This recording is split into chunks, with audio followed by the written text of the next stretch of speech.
Okay, I'm actually not quite sure what I'm doing, but what I'm trying in the next few videos is to kind of differentiate the first impressions video from the actual review. And if you kind of have an idea how I should do this in the best way, let me actually know. But otherwise, I would say let's jump right into the Xiaomi Mi Max 2 first impressions video.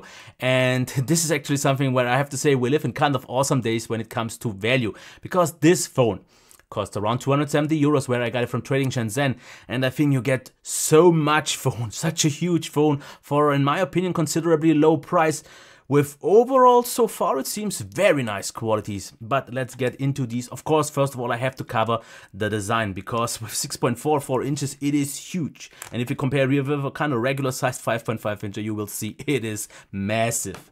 And especially with a 5.15 incher, you will see the whole display fits in the screen. But I have to actually say they did a really nice job, especially here with the curved sides.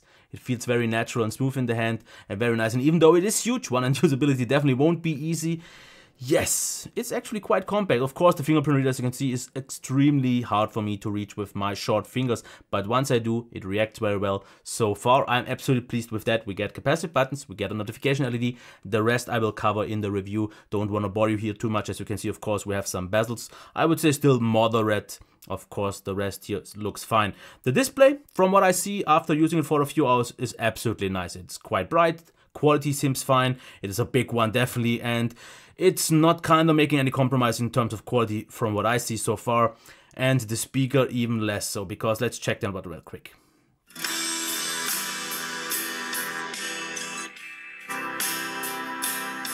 This is kind of the impressive thing for me, because on the lower end segment in the price, I don't see dual speaker systems. And even though I actually don't get why not every phone does this, because everyone has an earpiece, this is something that I want to see more in the future. And especially since the speakers are so far apart, you actually get quite an immersive sound. It's also very loud. The quality is something that I have to see over the next few days, because there is something a little bit odd to it. It feels a little bit weak, because maybe it's so loud, but just not quite as full and rich. But definitely, this is actually complaining on a very high level already.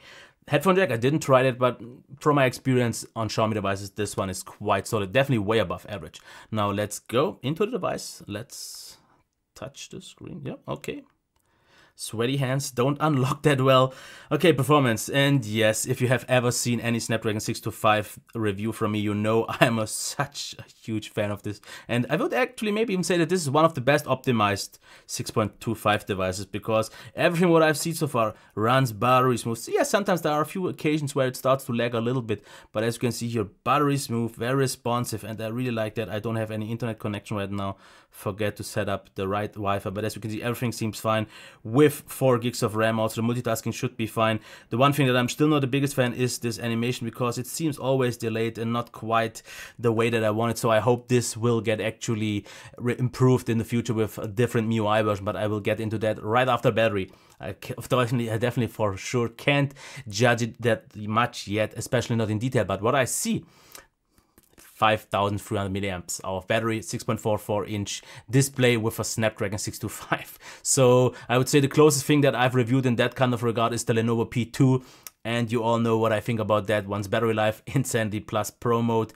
And I think we will see something very similar here. Of course, more about that in the final review. Other than that, I would say let's unlock it and check one thing about the software that I just have to tell you before the review. This came out of the box, at least where I got it from Trading Shenzhen, with, as you can see here, once it will focus, with MIUI 8.5 stable 8560, and it's not flawless yet, because even though Gmail works, it starts every time with an crash. Then sometimes Google Play services crash, but so far the rest seems to work fine. And yes, of course, this is not the way it should come out of the box. This, by the way, is its default theme. I didn't change anything yet. Everything is stock, and I can tell you already so much. The only thing that I want to see in the future is more nougat implementations, like for example the recent apps. I want to double tap on the recent apps button to switch to the last app, and I want some more nougat features like maybe dual screen and so on.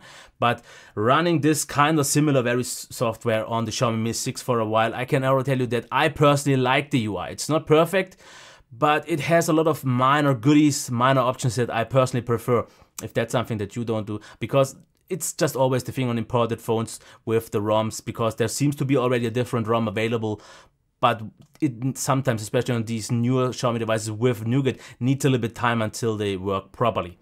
Camera. I didn't really test it yet. I will do that in the full review, but I can already tell you from my experience that Xiaomi devices offer you a solid experience, but they aren't really delivering you much more than you expect on this price range. So they are on par what you get for the price, not delivering you more. Like for example, for the price, I think you get a better quality, a better display and sound than you would kinda should expect from a price range like this. But the display, I mean the camera is usually just on par with that. But I would say let's already get to a quick first impressions conclusion. Okay, design I like a lot because it's quite compact for this size and it feels very well put together. The display seems very nice. How nice and actually how good, of course, more of that in the review. Same goes for the speaker. The performance, I have to say, it's actually one of the best, if not best, optimized 625 devices. The battery must just be good. The software needs some little bit optimization, but even now I think with the EU ROM this should be fixable, should be okay. Camera, we will see. But, and here is the big but, even though I don't usually already give out recommendations in the first impressions video, just from what I know, from what I see after the first few hours, I think, just especially since this doesn't have much competition in this big size, I can actually almost recommend it right now, because what else do you get for around 270 euros? Of course, maybe some taxes or something like that come additionally and the shipping, but let's say $300. What phone at 6.44 inches gives you these high qualities in this package? I personally don't know. Maybe if you know, let me know in the comments and I will see if I can maybe make a comparison, but I highly doubt it. And that's why I would say if you like the review, thumbs up, subscription, and yeah, this would have been it. Okay, until next time, bye.